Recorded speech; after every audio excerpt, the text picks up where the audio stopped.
श्री कृष्णा। राधे राधे सभी को। ज़्यादा समय ना लेते हुए मैं आज की पहले लीला शुरू कर देती हूँ और उसके बाद मैं आपको बाकी की सारी बातें जो है बताऊँगी। दूसरा, जिन्हें ये सारी स्वप्न लीला है, देखिए स्वप्न आना न आना ये हमारे हाथ में नहीं है, ये प्रभु की कृपा से होता है। और जिन्हें इन पर विश्वास है वो देखें, श्रवण करें। जिन्हें नहीं है समझ में आता, जिन्हें नहीं है वो बिल्कुल ना देखें। बात यहीं ख़त्म करते हैं। आगे दूसरी चीज़ कि जो भी इस लीला से जो आपको अच्छा लगे, वो जो बातें हैं, इसकी जो मेन बातें हैं कि ये लीला कैसे हुई है, उसके ऊपर भी शायद बहुत सारी चीज़ें हैं। प्रभु समझ जाते हैं मन के भाव और वो लीला के थ्रू अपनी बातों को रखते हैं। हमारे साथ भी वैसा ही होता है। तो पहले मैं लीला बता देती हूँ और उसके बाद मैं आगे की बातें बताऊँगी जो आप अंत में देख सकते हैं। लीला की शुरुआत ऐसे होती है कि सोना जो है बरसाने के मंदिर में जाती है और एक पिलर के पीछे छुपकर देख रही होती है। वो इस भाव से जाती है कि इस बार हम बरसाने नहीं गए हैं तो मैं ही चली जाती हूँ किशोरी जी से मिलने के लिए, क्योंकि सोना किशोरी जी को मैया बोलती है। और वहाँ जाके वो एक पिलर के पीछे वहाँ जो है राधा अष्टमी पे क्या क्या सजावट हो रही है मंदिर में, उस चीज़ को देखने के लिए चली जाती है। तभी वो क्या देखती है कि वहाँ पर एक महिला है जो एक छोटी सी लाडली, हमारी ही लाडली जैसी लेकर आ जाती हैं और उसने बहुत सारा श्रृंगार किया है, वस्त्र पहने हैं, सुंदर सुंदर आभूषण पहने हैं, लेकिन फिर भी उसका श्रृंगार जो है पूर्ण नहीं दिख रहा है। तो सोना कहती है कि ये लाडो, तेरा तो श्रृंगार दिख ही नहीं रहा, अगर तुझे श्रृंगार कराना हो तो मैं तेरा श्रृंगार कर दूंगी, तू आएगी मेरे पास? तो वो लाडली कहती है, हाँ मैंने सुना है तुम बहुत सुंदर श्रृंगार करती हो, इसीलिए तो मैं यहाँ पर आई हूँ कि तुम मेरा श्रृंगार कर देना। तभी वो ये बातें उस लाडली से कर ही रही होती है, तब तक मैं हमारी श्यामा को लेकर सोना के सामने एकदम से प्रकट हो जाती हूँ। और हमारी श्यामा जो है सोना को देखते ही बोलती है, अच्छा बड़ी आई दूसरों को श्रृंगार बताने वाली कि तुम्हारा श्रृंगार अच्छा हुआ है। कभी अपनी लाडली को देख, अपनी लाडली का श्रृंगार देखा है कितना गंदा हो गया है मेरा श्रृंगार। मेरा श्रृंगार तो किया नहीं, दूसरों को श्रृंगार बता रही है। तो सोना कहती है, अरे तुझे कैसे पता चला कि मैं यहाँ आ गई हूँ? मैं तो चुपके से आई थी तेरे पास यहाँ पर, मतलब बरसाने। तो लाडली कहती है हमारी कि तभी तो मैं जानती हूँ कि तू चुपके से आई है, तभी तो मैं मैया को लेकर यहाँ आ गई हूँ कि तू चुपके से गई कहाँ है, मैं देखूँ तो सही तू क्या कर रही है। तो ये बातें होती है और दूर से सिंहासन पर बैठकर हमारी किशोरी सोना की और लाडली श्यामा की और इन सब की वार्ता सुनकर मुस्कुरा रही हैं। तभी हमारी किशोरी जी आ जाती हैं सोना के पास। वहाँ पर जो विग्रह है वो विग्रह ही रहता है, लेकिन सोना के पास जो है किशोरी जी पूर्ण रूप से आती हैं, जिसको वो सोना मैया कहकर संबोधित करती है और कहती है कि मैया आप यहाँ क्यों आ गई? तो मैया कहती है, यानी किशोरी जी कहती है सोना से कि तुम मेरा श्रृंगार कर दो, यहाँ पूरा श्रृंगार नहीं हो रहा है। तो सोना कहती है, अरे मैं तो श्रृंगार का कोई भी सामान लेकर नहीं आई हूँ मैया, कैसे करूँगी? तो किशोरी जी कहती है, देखो वहाँ कन्हैया के पास ना एक कटोरी रखी है चंदन की, तुम उसे उठा लाओ और फिर मेरा श्रृंगार कर लेना। तो सोना कहती है, वहाँ तो पंडित जी होंगे, मुझे देख लेंगे। तो किशोरी जी कहती है, नहीं तुम जाओ और आराम से लेके आओ। तो सोना कहती है, ऐसा करती हूँ, मैं कन्हैया के ही गहने चुरा लाती हूँ। तो किशोरी जी कहती है, नहीं नहीं उनके मत लो। तो सोना कहती है, क्यों ना लो? हाँ तुम्हारे ही तो है, वो तुम्हारे ही यहाँ पर तो है, थोड़े से दे देगा तो क्या हो जाएगा, मैं अभी लेकर आती हूँ, मैं 2 मिनट में चुरा लाऊंगी, आप तुम देखना। तो किशोरी जी मुस्कुराती हैं, कहती है, अच्छा तुम जाओ और चंदन ले आओ। सोना जाती है और वहाँ चुपके से धीरे से कन्हैया जो बैठा हुआ है, जहाँ बरसाने में जो सिंहासन है, वहाँ से वो धीरे से जो है माला जो है कन्हैया जी के गले से उतारने लगती है। पहले ही एक माला उतार लेती है। जैसे ही वो कान के पास से कान के जो बुनके हैं उनको खोलने की कोशिश करती है, तब भी कन्हैया को पता नहीं चला, लेकिन जैसे ही माथे की बिंदी सोना जो है निकालती है, सोना का थोड़ा सा हाथ कन्हैया के विग्रह को टच कर जाता है। सोना को नहीं पता था कि विग्रह में से कन्हैया जो है बोल पड़ेंगे। सोना तो आराम से निकाल रही थी, तभी कन्हैया ने बोला, क्या कर रही है, ऐसे चिल्ला के। तो सोना डर जाती है और वो कहती है कि क्या हुआ, थोड़े से गहने दे देना, मैं मैया को लगाऊंगी। तो कन्हैया कहता है, क्यों, मेरे गहने क्यों? और ये मेरे गहने हैं, मेरे गहने कोई नहीं पहनता। तो सोना कहती है क्यों नहीं, ये सारे गहने तो हमारी मैया के ही है और ये बरसाने में तो उसी की चलती है, तू दे मुझे। तो भी सोना कन्हैया मना करता, लेकिन तो भी सोना कन्हैया के माथे की बिंदी को एकदम से छीन के, मतलब माथे से निकाल कर भाग कर आ जाती है हमारी किशोरी जी के पास में पिलर के पीछे। और फिर कहती है ये देखो मैं लेके आ गई ना मैया, और आके माथे पर लगा देती है किशोरी जी के। तो मैया मुस्कुराती है और मैया कहती है लेकिन ऐसे नहीं करना चाहिए था। बोला क्यों नहीं, तुम तैयार हो। और सोना जो है चंदन से मैया का श्रृंगार करने लगती है। जैसे ही वो श्रृंगार करती है, वहाँ पर पंडित जी किशोरी जी का श्रृंगार कर रहे होते हैं, लेकिन उन्हें हाथ भी नहीं लगाया होता है। लेकिन जैसे जैसे सोना यहाँ पर चंदन का श्रृंगार किशोरी जी को कर रही है, वैसे वैसे वहाँ विग्रह पे वो श्रृंगार होते चला जा रहा है। और पंडित जी बहुत परेशान हो गए कि ये कौन श्रृंगार कर रहा है। और वो बार बार लाडली से प्रश्न कर रहे हैं कि आपका श्रृंगार कर कौन रहा है, बता दो लाडली जू, बता दीजिए आपका श्रृंगार कौन कर रहा है, ये कहाँ से हो रहा है। वो बहुत परेशान हो गया है, मतलब परेशान हो गए हैं वहाँ पे जो पंडित जी है। ये बात होती है, तभी सोना की नज़र जो है वहाँ की सजावट पर पड़ती है। और सोना कहती है कि जब देखो तब जो है तुम गुलाबी ही कलर क्यों पहनती हो मैया, आप राधा अष्टमी पर भी गुलाबी पहन रही हो, और ये हर जगह पे मेरी समझ ही नहीं आता, ये लोग तुम्हें गुलाबी कलर ही क्यों पहनाते हैं, गुलाबी सफ़ेद कलर, गुलाबी सफ़ेद का ही कॉम्बिनेशन क्यों पहनाते हैं। वो एक शुद्ध हिंदी में शब्द को बोलती है, मैं आप सबकी वजह से उसको नॉर्मल लैंग्वेज में बात कर रही हूँ। तो मैया कहती है अच्छा सोना ये बताओ कि मैं कहाँ से आई थी।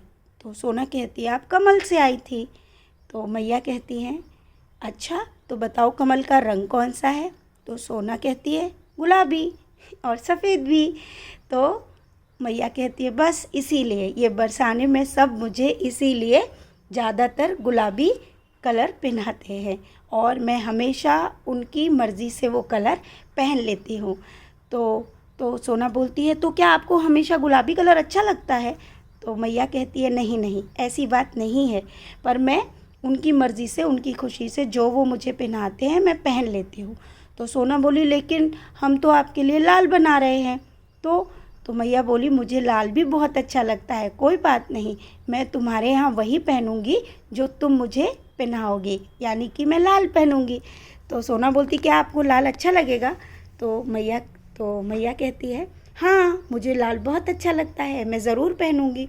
तो सोना बोली ठीक है तो हम तो आपको लाल ही पहनाएंगे, यहाँ पे पहनाने दो जो आपको वो पहना रहे हैं। और ये बात बोलकर सोना बोलती है अब मुझे घर जाना है, तब तक मैया मुझे जो है घर जाना है, बहुत लेट हो रही है। तो मैया कहती है कि नहीं रुक जाओ थोड़ी देर और रुको। तो सोना बोलती है नहीं नहीं अब तो मुझे घर जाना है। तो मैया कहती है रुको मैं तुम्हारे लिए सवारी मंगाती हूँ। तभी हमारी लाडली ऐसे एक इशारा करती है और इशारे में ही एक रथ जो है घोड़ों पे सवार, घोड़े लगे हुए हैं और एक रथ जो है तुरंत हवा में उड़ते हुए आसमान से आता है। मतलब उसका जो दिव्य दृश्य है उसको देख पाना, सोच पाना भी शायद असंभव हो। वो एकदम से आके रुकता है। तो सोना कहती है नहीं मैं तो इसमें डर जाऊंगी, मैं ले जाऊंगी लाडली को। तो मैया कहती है नहीं ये लाडली श्यामा है ना, ये तुम्हारी गोदी में बैठकर तुमको थका देगी, तुम परेशान मत हो, ये आराम से तुमको घर तक पहुंचा देंगे, तुम जाओ। और वहाँ बैठकर हमारी जो सोना है लाडली को लेकर, यानी हमारी लाडली श्यामा को लेकर हमारे घर पर आ जाती हैं और ये स्वप्न जो है यहीं पे समाप्त होता है। तो अब मैं आपको इस लीला के पीछे की पूरी चीज़ें मैं बता देती हूँ।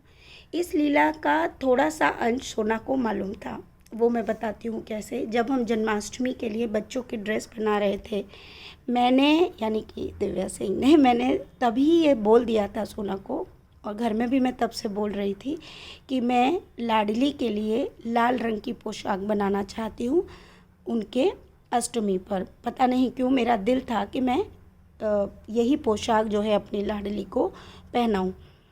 लेकिन ये बात जन्माष्टमी की बात है और उसका स्वप्न जो है, तो अभी कुछ दिन से मुझे वस्त्र लाने थे लाडली के और मैं मन में बहुत विचलित हो रही थी और परेशान ये हो रही थी कि हे लाडो, मैं बार बार कहती थी लाडो मुझे ये तो बता दे बाबू तुझे लाल अच्छा लगेगा कि नहीं, क्योंकि मैं तो जानती हूँ तुझे दो रंग बहुत पसंद है, एक नीला और एक गुलाबी। अब तू मुझे बता कि तूने लाल के लिए तो अभी तक आके बताया भी नहीं कि तुझे लाल पसंद है या नहीं पसंद है।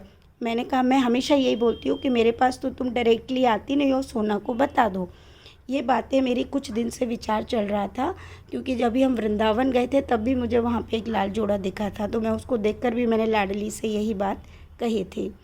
और आज जब लाडली का ये जो स्वप्न आया, इसमें हाँ, इसमें एक और चीज़ थी कि जब मेरे को ये पता चला कि लाडली जो है ज़्यादातर गुलाबी पहनती है, पता नहीं क्यों मेरे अंदर की आत्मा ने हमेशा से ये बोला कि मैं लाडली को रेड कलर ही पहनाऊँ, और बहुत ज़्यादा मैं उत्साहित हूँ रेड कलर उसको पहनाने के लिए।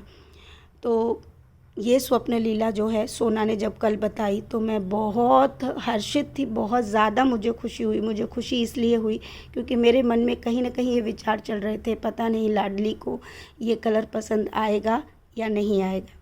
लेकिन कल मेरी लाडली ने इस चीज़ को क्लियर कर दिया कि वहाँ पर तो मैं गुलाबी ही पहनूँगी, पर यहाँ पर क्योंकि सोना दो तरफ का उसका सीक्वेंस दिखता है कि मुझे रेड ही पहनाना। मैं बहुत खुश हुई कि मेरी लाडली ने उस चीज़ को एक्सेप्ट किया, और वो उसने जवाब भी दे दिया कि उसको लाल ही पहनना है, बरसाने में चाहे उसे कोई कुछ भी पहनाए। अब सुनिए इसके आगे की बात। आपको बहुत बड़ी बात बताना चाह रही हूँ कि जब लाडली ने ये बता दिया, सोना ने जब ये स्वप्न मुझे सुबह मॉर्निंग में बताया कल, तो मैं जब आप लोगों के लिए वीडियो बना रही थी तब मैं ये स्वप्न जो है जान चुकी थी।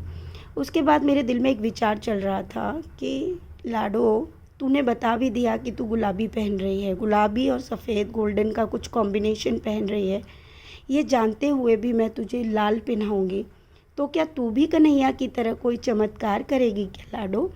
ऐसा मेरा विचार मन में चल रहा था।